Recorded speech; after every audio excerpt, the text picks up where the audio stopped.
OK, alors si vous avez du mal à vous lancer, du mal à vous motiver, du mal à continuer à être un peu, investi dans votre progression en anglais, il y a un point qui me semble toujours, quoi qu'on fasse, qui me semble primordial et qui est pas forcément évident à trouver, à développer quand on apprend l'anglais, mais qui est vraiment moteur, qui est vraiment le la chose qui nous attire et en fait, c'est un petit peu les relations qu'on développe avec les autres à travers une activité. Vous savez, moi j'ai fait du judo pendant longtemps, j'ai beaucoup été investi dedans et en fait, je m'aperçois que enfin, je me suis aperçu depuis longtemps que voilà, un des points très forts qui m'a toujours attiré fortement vers cette activité, outre l'activité que j'aimais bien, bien entendu, mais finalement, c'est aussi qu'il y avait un groupe dans lequel j'aimais vraiment être, dans lequel voilà, il y avait une émulation et qui me portait énormément, au-delà, j'ai envie de dire, de l'activité elle-même.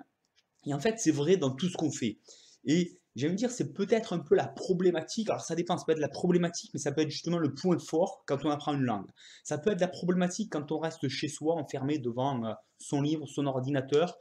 Et, euh, et j'aime dire, ça devient presque une langue morte si on reste un peu comme ça, sans rencontrer de gens.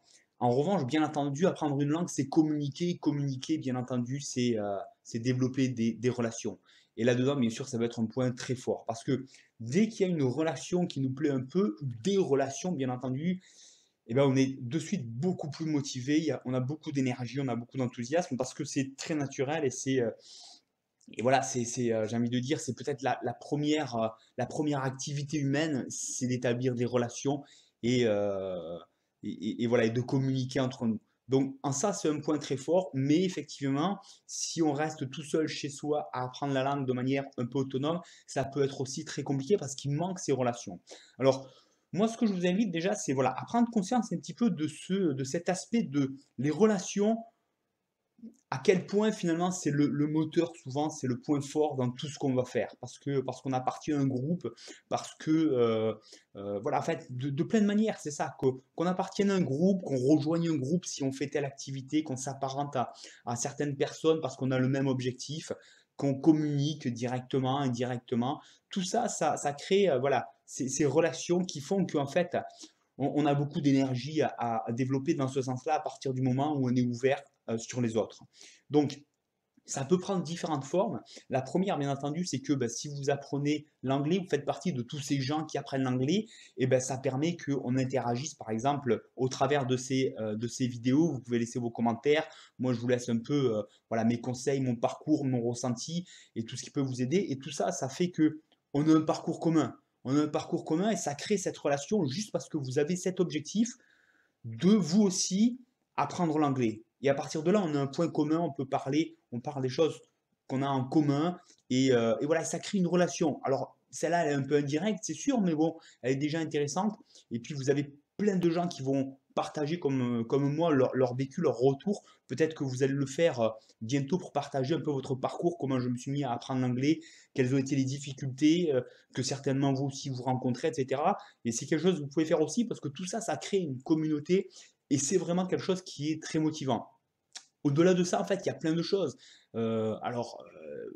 Si vous avez des gens autour de vous qui apprennent l'anglais, bien entendu, ça vous donne des points communs et vous pouvez en parler, vous pouvez voilà, un petit peu développer le sujet et bien entendu, ça va vous porter. Si vous avez des gens qui parlent anglais autour de vous, j'ai envie de dire, c'est un peu l'idéal. Si vous pouvez échanger en anglais régulièrement ou en tout cas, voilà, essayer quel que soit votre niveau, ça, c'est certainement ce qu'il y a de plus motivant et de plus gratifiant d'arriver à échanger. J'en ai déjà parlé, c'est évident presque, mais enfin, c'est évident, mais si on ne l'a pas expérimenté, c'est peut-être pas si évident que ça. Donc, arriver à s'exprimer dans une langue qui n'est pas la nôtre et se dire que si nous, on ne parlait pas la langue de l'autre personne serait absolument incapable de communiquer avec nous, c'est quand même assez magique ça. Donc ça, si vous ne l'avez pas expérimenté, il faut absolument le faire. Dès que vous arrivez à dire deux, trois mots, jetez-vous vraiment, lancez-vous. C'est ce qu'il y a de plus gratifiant et de plus intéressant d'arriver à communiquer, d'échanger rien que quelques idées comme ça dans une autre langue. Et tout ça, ce sont des choses qui, voilà, qui font un peu émulsion et qui vont vraiment vous porter dans votre apprentissage. Alors, le dernier point que je veux rappeler, c'est en fait, je l'avais déjà, j'ai fait toute une vidéo là-dessus, je vous remettrai le lien. Euh, c'est voilà, trouver quelque chose qui vous intéresse rien que sur Internet, un sujet qui vous passionne, que vous avez envie de comprendre, et commencez à vous laisser attirer, à vous immerger là-dedans, même si vous comprenez rien, avec juste des images, peut-être de la musique, c'est une vidéo, bref, une ambiance qui vous plaît vraiment, qui vous attire. Et à partir de là, vous allez avoir envie parce qu'il y a des gens, peut-être, il y a des gens qui parlent, qui expliquent leur parcours, qui partagent des choses, etc. Et vous les comprenez pas et vous avez envie de les comprendre parce que le sujet vous intéresse et parce que ça vous passionne, parce que peut-être vous connaissez les gens qui s'expriment à travers, j'en sais rien moi, une vidéo par exemple, un podcast, et il y en a plein, plein, plein sur tous les styles, sur tous les genres, sur tous les sujets sur Internet. Et c'est ça qui est passionnant et qui peut vraiment nous aider à avoir envie, à avoir soif de comprendre un petit peu ce qui se dit là. Et c'est ce que je vous invite à faire parce que c'est le plus simple. C'est le plus simple.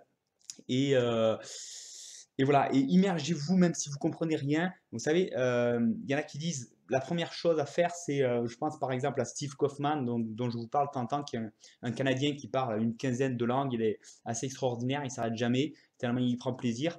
Et, euh, et en fait, il dit, bah voilà, avant de commencer à apprendre, à regarder un peu des règles de grammaire, même soit ce que pour, même si c'est pas trop son truc, mais enfin voilà, de temps en temps, regarder un peu des règles de grammaire pour dégrossir un petit peu certains aspects. Il dit, la première chose, c'est j'écoute, je vais écouter, je vais lire, même si je comprends rien, mais pour déjà repérer un peu des structures qui reviennent, pour commencer à m'immerger, voir un peu à quoi ressemble la langue. Alors bien sûr, quand il commence une nouvelle langue, il fait ça, hein.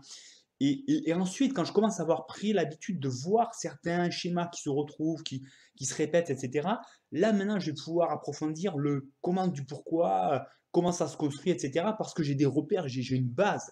J'ai une base que je veux comprendre, j'ai une base que j'ai déjà vue, j'ai du connu.